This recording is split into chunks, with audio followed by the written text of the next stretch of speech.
Hello, and welcome to this special Evenings from the Museum presentation celebrating Pioneer Day. My name is Tiffany Bowles, and I am a member of the education team here at the Church History Museum.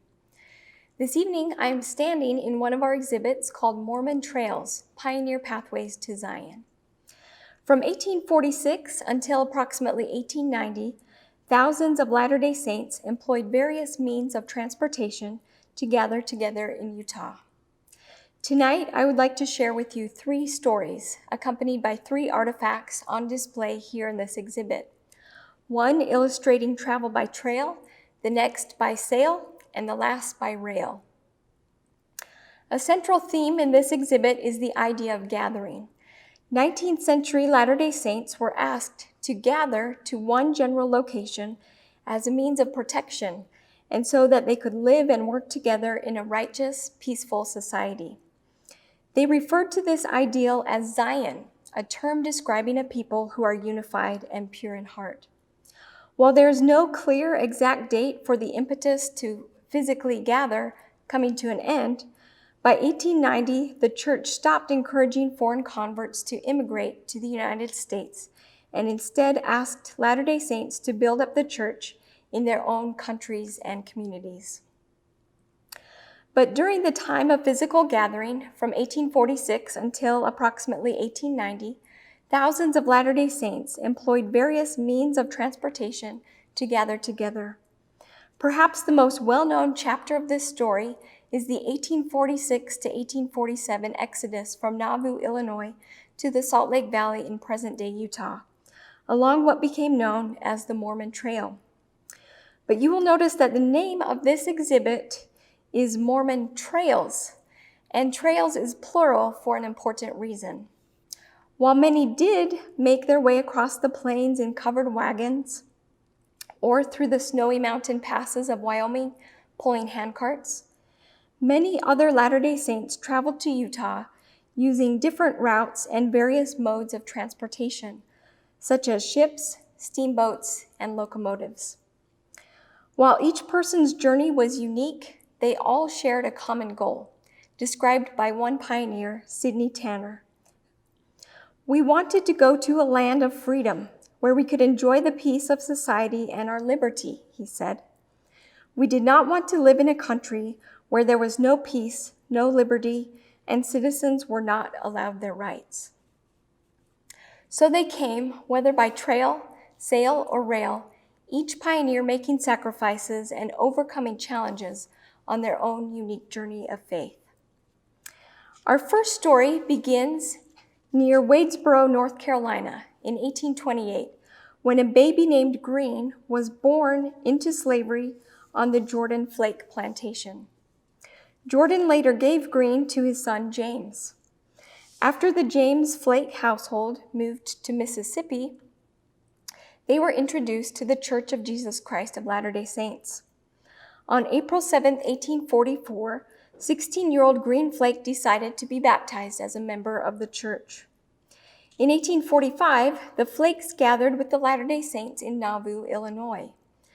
When religious persecution and social unrest forced the evacuation of Nauvoo beginning in February 1846, Green was among the first to leave the city, sent to help establish a temporary way station at Winter Quarters, Nebraska. In the spring of 1847, church leader Brigham Young and an exploratory vanguard company consisting of 142 men, 3 women, and 2 children left Winter Quarters to pave a 1,300-mile pathway to the west for approximately 60,000 to 70,000 Latter-day Saint pioneers who would follow over the next 2 decades. James Flake sent Green ahead with the vanguard company. 2 other enslaved men, Hark Wales and Oscar Smith, were also sent to labor with the vanguard company. Green drove the first wagon through Emigration Canyon on July 22, 1847. And by the time Brigham Young arrived in the Salt Lake Valley on July 24th, Green had already begun to plow ground for planting.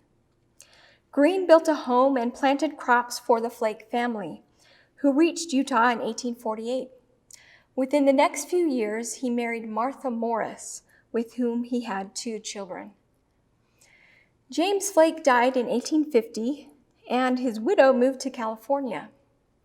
In 1854, Brigham Young received a letter requesting that he sell Green Flake and send the money to the Flake family in California. But no sale took place, and Green and his family were listed as free inhabitants of Union, Salt Lake County in the 1860 territorial census. In 1903, Green passed away at the age of 75. On display here in the Mormon Trails exhibit is a nondescript porcelain cup. Painted on its surface are some flowers and the words, "Many returns." We do not know exactly when or how Green Flake acquired the cup, but according to his great-granddaughter, the cup was in the Flake home for many years. The cup later survived a house fire, and though it bears the marks of the fire, it is otherwise unscathed, providing a fitting metaphor for the life of the man associated with the cup. In addition to the challenges associated with being a pioneer trailblazer, Green Flake had to endure the added hardship of living as an enslaved person and, even after obtaining his freedom, being denied many opportunities, even within the church, because of the color of his skin. Yet he lived a life of faith despite the difficulties he faced. Our next story involves traveling by several means, but first by sail. The journey begins in London, England on January 4th, 1851, when a 40-year-old widow and London shop owner named Jean Rio Baker and her 7 children left for Liverpool, where they would board the ship George W. Bourne, bound for America. Having joined the Church of Jesus Christ of Latter-day Saints 3 years earlier, Jean's feelings were likely very similar to other Latter-day Saint converts who left their homes for a foreign land. In her diary, she wrote, "I took leave of every acquaintance I could collect together, in all human probability never to see them again on earth. I am now with my children about to leave forever my native land, in order to gather with the Church of Christ in the valley of the Great Salt Lake in North America." Sadly, less than 1 month into the journey, Jean's 4-year-old son Josiah died. Jean recorded, "I do feel this trial to be a severe one. I had hoped to have been allowed to take my family safely through to the city in the tops of the mountains." Little Josiah was buried at sea. By the end of February, Jean reported that most of the passengers had finally gotten their sea legs, though it was difficult to maintain one's balance during the frequent sea squalls. After nearly 2 months at sea, the George W. Bourne docked at New Orleans, Louisiana, on March 20th. Jean was one of approximately 90,000 other Latter-day Saint converts who crossed the ocean in the 19th century. 3 days later, she and her family boarded the steamer Concordia, bound for St. Louis, where they arrived 6 days later. The Baker family remained in St. Louis for 1 month, where they rented a house and prepared for their journey west. Jean purchased 4 wagons and 8 yoke of oxen. On April 19th, they joined 16 other Latter-day Saints and loaded all of their belongings, including their wagons and oxen, onto a steamboat bound for Alexandria, Missouri, where they arrived on April 28th. One of Jean's wagons purportedly contained mostly musical instruments, including this violin on display here in the Mormon Trails exhibit. The little band slowly made their way across the northern part of Missouri, crossing into Iowa on May 6th, en route to Canesville. The journey by covered wagon was arduous. Sometimes the travelers had to pool their resources, borrowing each other's oxen to help them get through a deep bog. But Jean made note of pleasantries along the way, such as the first time she saw fireflies. The small company finally made it to Canesville, Iowa on July 2nd. Here they joined with the John Brown Company to make the final leg of their journey to Utah. Interestingly, John Brown, who was the captain of the company, was also the missionary who had baptized Green Flake in Mississippi back in 1844. The John Brown Company consisted of 50 wagons and 235 people. The company received assistance from the Perpetual Emigration Fund, a corporation set up by the church that assisted more than 30,000 individuals in their journey to Utah. Jean's next 2 months of diary entries recount the typical hazards of trail travel, including debilitating heat, broken down wagons, swollen creeks, accidents and injuries, and even the deaths of a few fellow travelers. On September 22nd, at the banks of the Bear River in Wyoming, Jean became a grandmother. Her daughter Eliza gave birth to a little boy, bringing much joy to the family. While Eliza recovered, Jean carried the little stranger, as she called the baby, in her arms as they continued along the trail. On September 28th, she wrote, "Of all the splendid scenery and awful roads that have ever been seen since creation, I think that this day's journey has beaten them all." The roads leading from the canyon into the valley were littered with large stones. And some of the inclines and declines were treacherous for the wagons and the oxen. One of Jean's oxen fell into a stream and drowned before they could pull it out. The next day, on September 29th, 1851, they reached Salt Lake City. Jean wrote in her diary, "I can hardly analyze my feelings, but I think my prevailing ones were joy and gratitude for the protecting care had over my and mine during our long and perilous journey." It was a long journey indeed. Jean and her family had been traveling for nearly 9 months, covering 7,700 miles by various modes of transportation. They had traveled 5,400 nautical miles by ship, another 1,000 miles by steamboat, and the last 1,300 miles by covered wagon. Jean's violin, which survived the entire trip, reminds us that Latter-day Saint converts from different countries brought elements of their old life and culture with them, contributing to a diverse and eclectic society in Utah. Jean's journey to Zion marked the beginning of a new, though unfortunately very difficult chapter in her life. Within 10 years of her arrival in Utah, another of her sons had died, and 2 others left for California trying to escape poverty. After 15 years as a widow, Jean remarried, but her new husband passed away after just 6 months of marriage. On September 29, 1869, Jean lamented, "I have been 18 years this day an inhabitant of Utah Territory, and I may say 18 years of hard toil and almost continual disappointment. I have tried to do my best in the various circumstances in which I have been placed. I left my home, sacrificed my property, broke up every dear association, and, what was and is yet dearer than all, left my beloved native land, and for what?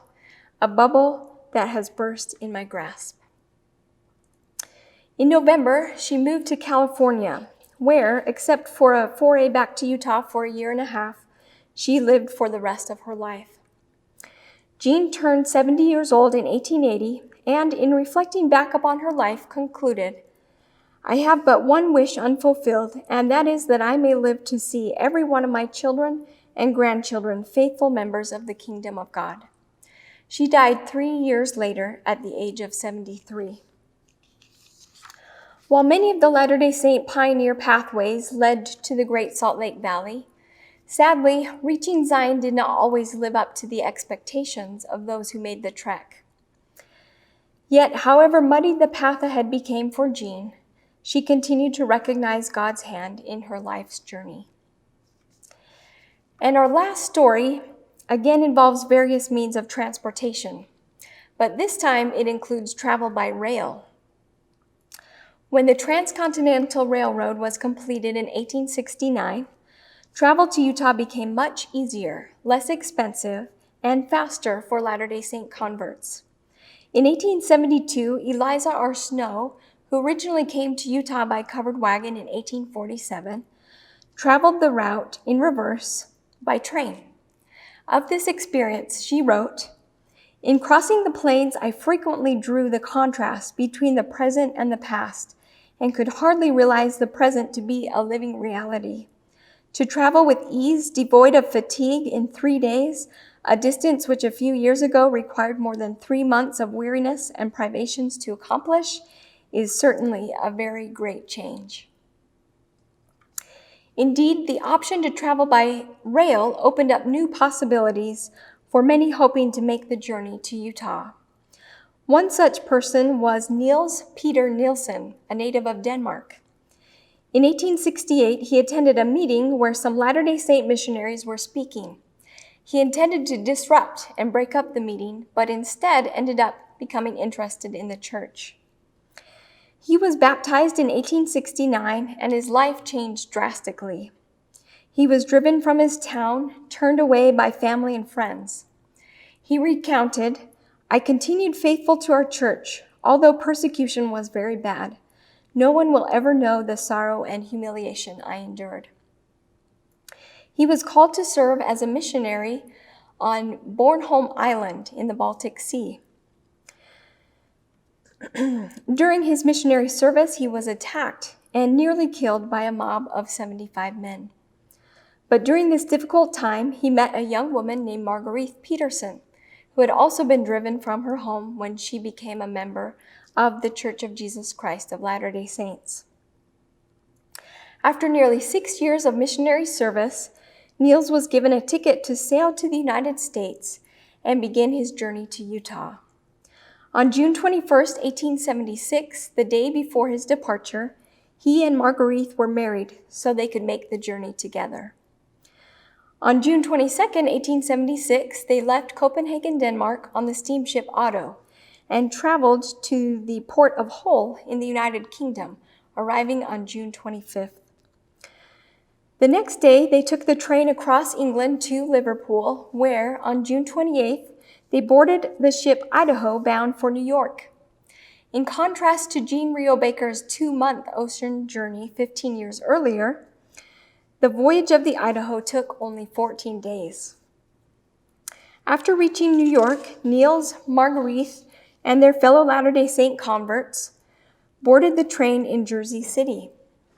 On the train, the immigrants had to sleep sitting up, and if they removed their shoes at night, they often found that in the morning their feet were too swollen to fit back into their shoes. They were delayed at Pittsburgh for 11 hours because part of the railroad had washed out, but they eventually arrived in Ogden, Utah on July 18th, and from there traveled to Salt Lake City. Thanks to transportation innovations, Niels and Marguerite's entire journey from Copenhagen to Salt Lake had taken less than a month, an unimaginable feat in prior decades. Niels and Marguerite moved to Logan, Utah, where they rented a small home until 1877, when they acquired their own lot and built a log home at 480 East, 2nd South in Logan. It was to this address that this trunk on display in the Mormon Trails exhibit was delivered. The recipient's name is listed as M.P. Nielsen, possibly intended for Marguerite Peterson Nielsen. While Marguerite's relation to Karen, who sent the trunk, is unknown, it is possible that the trunk could have been sent to Utah from Denmark. Niels and Marguerite had 8 children, and Niels later returned to Denmark to serve a mission. While there, he visited his mother and sister and learned that they had joined the church. Niels and Marguerite lived in Logan for the rest of their lives, and both died within 6 months of each other in 1922 at the age of 72.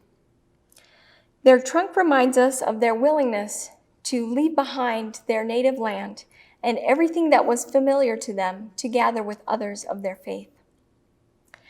Thank you for joining me today as we have followed 3 diverse pioneer journeys to Zion. By trail, sail, and rail, thousands of additional believers made their way to Utah, answering the prophetic call to gather together. In 1861, Church President Brigham Young declared, "We are gathering the people as fast as we can. We are gathering them to make saints of them and of ourselves." Though how Latter-day Saints gather today looks different than when the 19th century pioneers gathered to Utah, we do indeed still gather, and for the same reasons as they did back then. As explained by President Dallin H. Oaks, we gather in stakes in our own homelands. There, the faithful can enjoy the full blessings of eternity in a house of the Lord. There, in their own homelands, they can obey the Lord's command to enlarge the borders of his people and strengthen her stakes.